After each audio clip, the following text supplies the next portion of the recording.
En Argentina, la llamada Ley Ómnibus, impulsada por el presidente Javier Milei, dio marcha atrás ayer por falta de apoyo de sus aliados en la Cámara Baja del Congreso, donde estaba votándose. Ahora debe volver a tratarse en comisión y desde cero. Al conocer el revés político de su iniciativa, el presidente Milei, que se encuentra en Israel en visita oficial, reaccionó a través de las redes sociales donde escribió: nuestro programa de gobierno fue votado por el 56% de los argentinos y no estamos dispuestos a negociarlo con quienes destruyeron el país.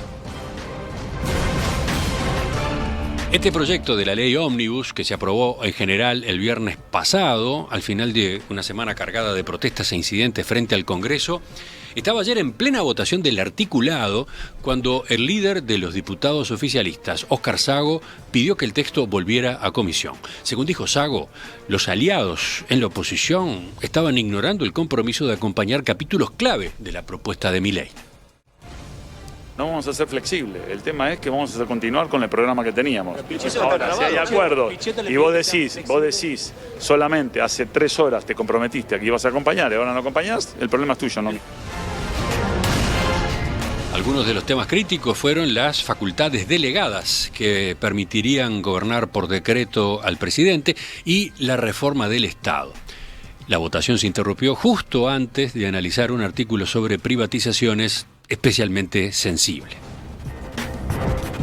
Recordemos, antes de la semana pasada, en el camino de las negociaciones, el gobierno ya había quitado del proyecto el capítulo fiscal, que incluía moratorias, blanqueo de capitales e impuestos a exportaciones, con el que pretendía una reducción de 5% del déficit público para llevarlo a cero este año, una meta que resolvió cumplir, por otro lado, con ajustes del gasto por vía ejecutiva. Ayer, la diputada opositora Miriam Bregman dijo a periodistas que lo que acababa de ocurrir significa que tienen que empezar de cero y remarcó: el repudio popular se hizo sentir en todo el país. Bueno, ¿qué significa este giro para el gobierno de Milei? Profundizamos en la noticia, estamos con nuestro corresponsal en Buenos Aires, Fernando Gutiérrez. Fernando, buen día, ¿cómo estás? ¿Qué tal? ¿Cómo están? Buen día, oyentes de Perspectiva.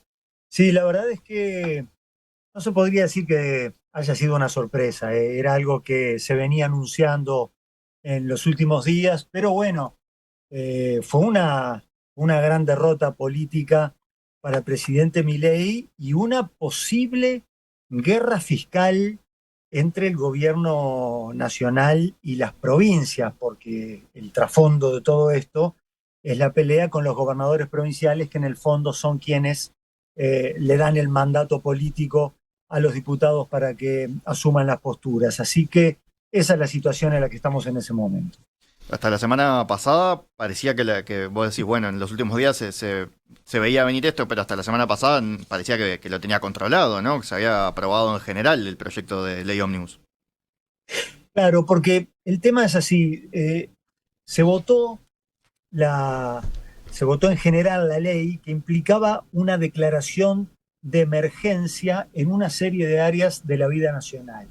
Economía, finanzas, energía, seguridad, administrativa. Pero después viene la parte que, como saben los parlamentarios veteranos, es la letra chica, es donde se define en serio lo que va a quedar de la ley, que es cuando se vota el articulado en particular. Y ya algunos habían dicho que si el gobierno de Milei se seguía mostrando inflexible, lo que iban a hacer era dejar una especie de ley vacía. Algunos bromeaban, decían, es como un frasco de caramelos que cuando uno lo abre no tiene ningún caramelo dentro. ¿Qué significa? Se vota una ley en particular en la cual solamente queda la declaración de la emergencia y una serie de temas de segunda importancia, vinculado con algunas medidas de regulación sectorial, pero no le dan al presidente las facultades delegadas para los temas que a él realmente le importa, que es la capacidad para poder tomar deuda, el manejo de fondos fiduciarios, la posibilidad de privatizar empresas, la posibilidad de fusionar o directamente disolver organismos del Estado, la posibilidad de rehacer la política energética y todo el capítulo que tiene que ver con la cuestión de seguridad. Como ustedes recordaban, ya se había resignado todo el capítulo fiscal de la ley y era para no irritar a los gobernadores provinciales que están peleando por la coparticipación de impuestos que recauda la nación. Parecía al principio que se iba a llegar al acuerdo con el peronismo dialoguista, pero bueno, finalmente los gobernadores endurecieron la postura y restaron el apoyo parlamentario. ¿Cómo se llegó a esto? La cuestión de fondo siempre termina siendo por plata, por recursos fiscales. La cuestión es que, les hago un breve recordatorio, sí. Durante el cierre de la campaña electoral había un impuesto muy importante que se coparticipa con las provincias, que es un impuesto muy antipático porque grava a los salarios, el famoso impuesto a las ganancias.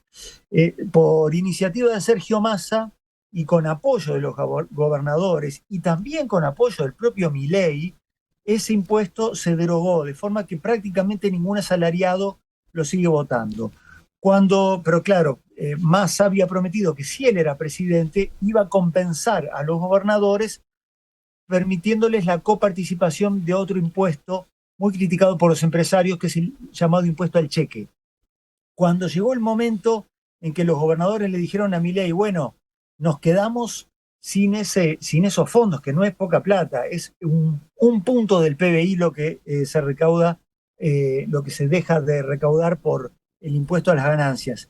Y Milei se negó a coparticipar el impuesto al cheque, pero sí les dio la posibilidad de reinstaurar el impuesto a las ganancias. Era una forma de decir, bueno, compartamos el costo político de tener que volver a instalar un impuesto antipático para la gente que todos nosotros habíamos dado de baja. Los gobernadores no quisieron eso y le están proponiendo a Milei que coparticipe otro impuesto, que puede ser o ese impuesto al cheque o el llamado impuesto país que se aplica a la compra de dólares y que ahora se amplió a las importaciones.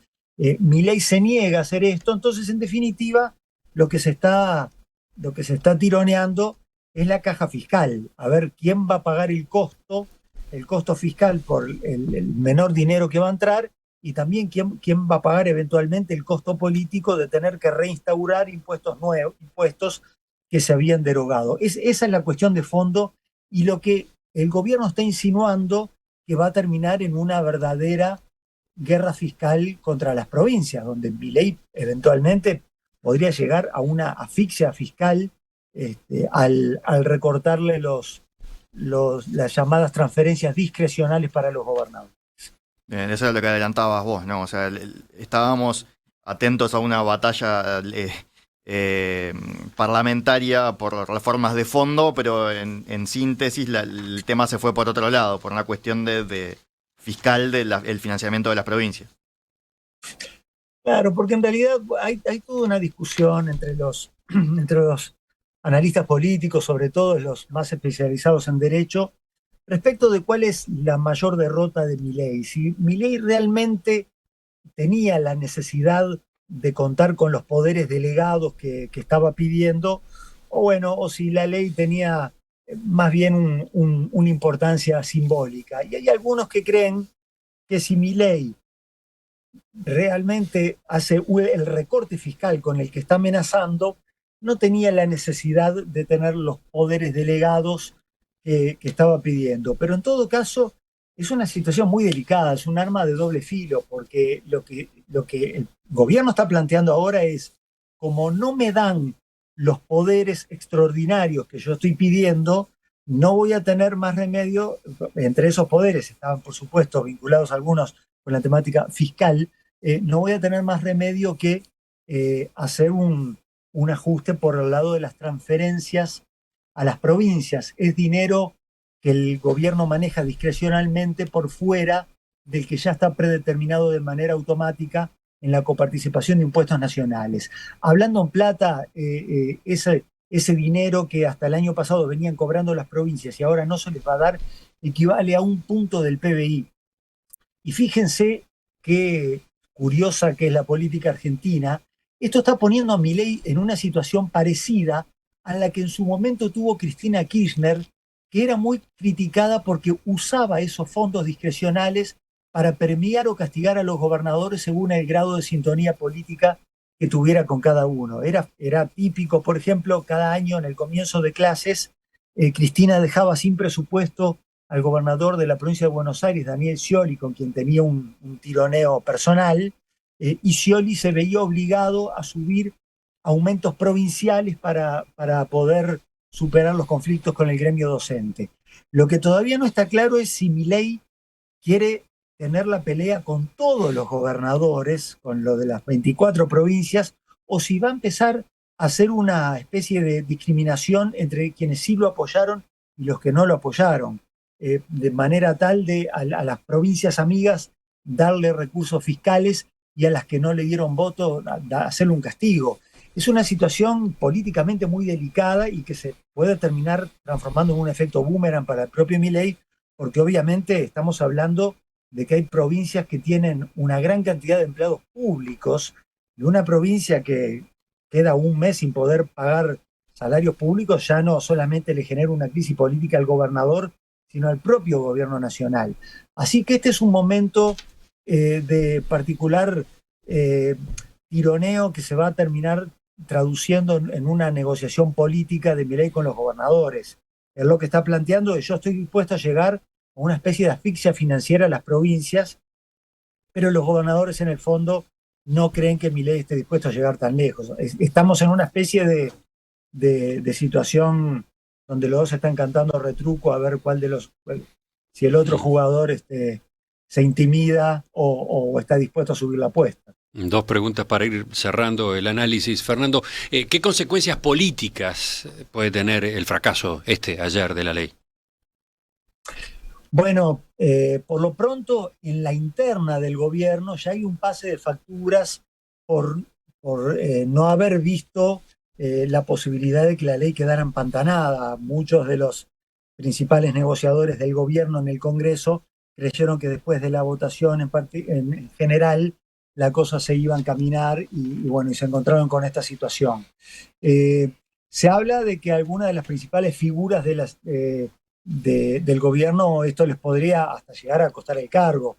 Se menciona responsabilidades del ministro del Interior, Guillermo Franco, se ha criticado mucho al presidente de la Cámara de Diputados, Martín Menem, se ha mencionado que fue un error político el hecho de que el ministro de Economía, Luis Caputo, no haya ido personalmente a dar explicaciones al Congreso y que hayan ido figuras de la segunda línea del ministerio. También hay muchos comentarios sobre la permanencia de funcionarios que son de otras fuerzas políticas, porque hasta ahora había habido funcionarios de sectores pertenecientes al peronismo, como el liderado por Sergio Massa, o el ingreso del propio Daniel Scioli como secretario de Turismo y Deportes, y también funcionarios ligados al peronismo cordobés que lidera Juan Schiaretti y el gobernador Martín Yarlora, y hay voces dentro del gobierno que están llamando a romper con esos sectores y forzar la renuncia de todos esos funcionarios. Por otra parte, esta crisis parlamentaria también tuvo el efecto en la coalición Juntos por el Cambio de terminar de evidenciar la virtual ruptura, porque mientras los diputados del PRO, el sector que lidera Mauricio Macri, apoyaron a Milei, los de la Unión Cívica Radical y el sector que lidera Lilita Carrió votaron en contra. O sea que ya estamos viendo por lo menos tres fisuras. Una fisura interna dentro del espacio de Milei, una fisura entre Milei y los sectores del peronismo con los cuales hasta ahora había tenido diálogo, y se profundiza la otra fisura de la coalición Juntos por el Cambio, que ya prácticamente quedó partido por lo menos en dos sectores. ¿Y la última, Gastón? Las consecuencias políticas para el propio Milei, ¿no, Fernando? Él, decíamos, está de gira, recibe la noticia ahí por Israel. ¿Cómo le impacta al propio presidente? Bueno, por lo pronto, lo que acá llaman el timing de la crisis revela una situación muy incómoda para el presidente. Esta situación, esta derrota política, lo sorprende en plena misión diplomática. Él está tratando de mantener un alto perfil internacional después de la repercusión lograda por su discurso en el foro de Davos.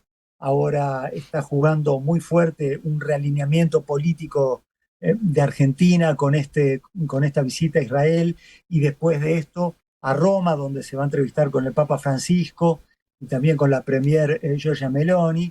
Y bueno, digamos que una derrota parlamentaria de este calibre pone un poco en duda si ese protagonismo, ese posicionamiento de ser un referente internacional del mundo libertario realmente está justificado o no.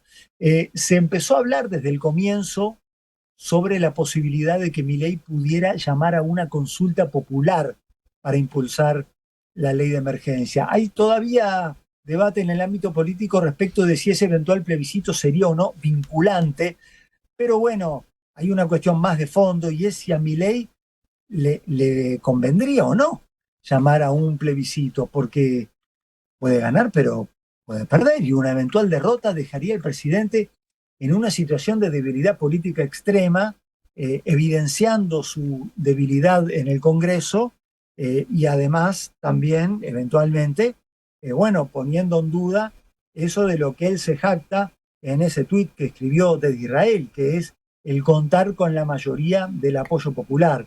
Es un momento muy complicado, algunos están viendo con preocupación la posibilidad de que Milei, pierda un poco la calma. Lo que está haciendo el gobierno ahora es un verdadero escrache político. Están publicando con nombre y apellido el listado de los diputados que originalmente habían prometido apoyo al gobierno y luego no lo hicieron. Oficialmente, la oficina de prensa de la presidencia publicó ese listado y lo llamó traidores a los diputados. Y Milei retuiteó ese comunicado y planteó su voluntad de hacer ese verdadero escarnio público para los diputados que según el gobierno son traidores. Una situación política realmente violenta que muchos aliados del presidente le están tratando de hacer notar que se le puede volver en contra y restarle apoyos políticos recién a los 2 meses de asumido en el poder. Así que es una situación que puede exceder por mucho la importancia que tenía la ley en sí. Puede llevar al presidente a una crisis política de consecuencias realmente impredecibles. Gracias, Fernando. Seguimos atentos a esto. Bueno, con mucho gusto. Sobre el fin de la semana volvemos a comunicarnos contigo. ¿Cómo no?